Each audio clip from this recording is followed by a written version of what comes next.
Do you know that joking is just a funny way of being serious? Welcome to Parenting Matters Now, a source of parenting advice a few minutes at a time. Hi, this is Dr. Roger Smith with Parenting Matters Now. I want to encourage you to take advantage of the power of jokes in your family. And I want to illustrate to you one of the jokes that has been influential in our family, and you use it as an illustration of how jokes in the family can be a useful tool. The joke is this. There was a young man who had gotten a job as a reporter, and he was intent on becoming a Pulitzer prize-winning journalist. The assignments that he was given were always little social things like covering the quilt club or some ladies group or different garden club event in the community. And never he was assigned some important, breaking news story. And so one day the editor of the newspaper called him in and said, "I have a new assignment for you."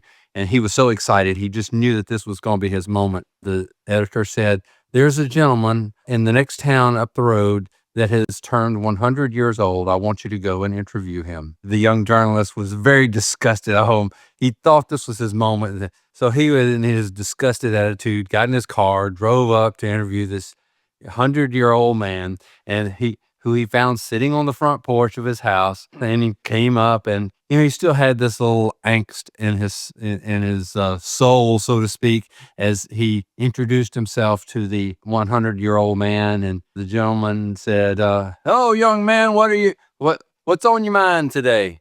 And he said, "Well, I'm from the newspaper, and I understand you're turning 100 years old, and I wanted to get your story." I said, "Okay, have a seat." He went through some introductory questions, and then he said, "Well, you've lived a long and vibrant life, and I perceive that you must have some secret to living such a healthy and vibrant life for all these many years, 100 years. What's your secret to living a long and vibrant life?" And he said, "Well, young man, I've made it my policy to never disagree with anyone."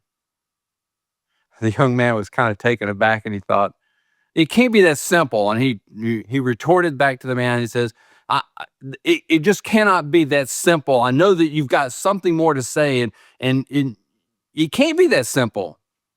And the old man replied, "Well, you might be right." And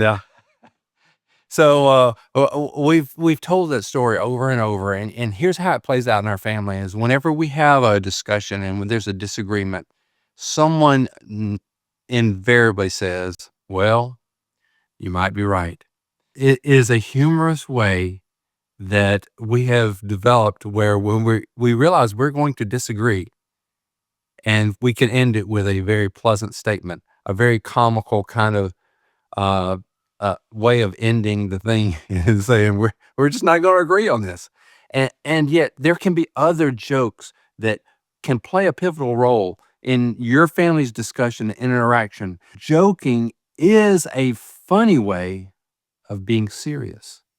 And it can be a tool in your toolbox, so to speak, of parenting and interacting with your children and other family members. And so if everyone knows the joke, the punchline can sometimes just cut to the chase, and that you're okay with the result at hand. Or sometimes it's maybe not even in the face of confrontation, is the way that we use this particular joke, but sometimes we just kind of summarize situations by using the punchlines from jokes, and everyone instantly, because they know the joke, they're instantly on the same page. And so jokes can play an important role. The other thing is that jokes is a way of learning how to tell a story. And so in telling a joke, if you don't put all the facts in, if you don't tell the punchline correctly, it loses its effectiveness. And so jokes in a family also is a way of training how to tell a story, because even when you're not telling a story, you still need to have the facts in the proper order. You need to have the way of wrapping it up. And so it's great practice for children. And naturally, the younger they are, the shorter the joke has to be. And so them learning how to use the correct words in the correct way. And so story jokes can help with learning to be a storyteller. And not just these other things, but in our family, jokes have played a huge role. Now, here's the negative side. Do not use jokes to attack a person. A person cannot be the brunt of the joke. That's unkind. Use them in a positive sense and be careful not to use them as an attack or degrading or devaluing, dishonoring someone. But jokes are a funny way of being serious and use them to your advantage. This is Dr. Roger Smith with Parenting Matters Now. Subscribe to Parenting Matters Now for more advice, or go to rogersmithmd.com to search for more topics. See you next time.